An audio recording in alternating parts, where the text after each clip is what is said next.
will be penalties if they don't. Enough is enough, says Senator Kamala Harris, unveiling a policy to close the gender pay gap. Show us what you got. That's it.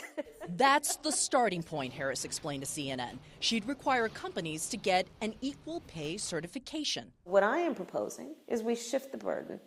It should not be on that working woman to prove it. It should instead be on that large corporation to prove they're paying people for equal work equally. It's that simple. It's literally that simple.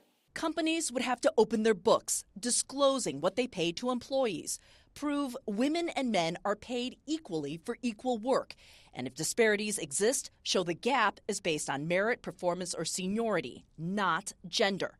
For every 1% pay gap, the Harris administration would fine companies 1% of their daily profits. Harris cites the latest census data. Women for the same work, for the equal work, on average make 80 cents on the dollar, and this has got to end. Harris would boost funding and enforcement power to the Equal Employment Opportunity Commission. And like her previous gun violence proposal, if Congress doesn't act on equal pay, Harris says she'll enact her plan by executive action.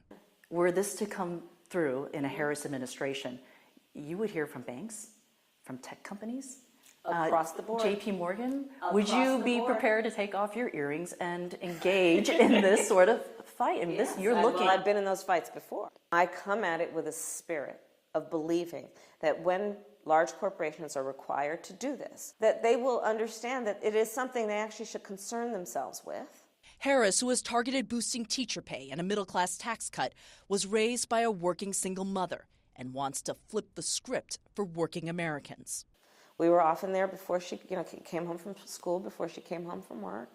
She would cook dinner, and she would stay up at the kitchen table doing work, figuring out how to pay the bills. So it is my intention to correct what has been wrong about the way we have designed the system.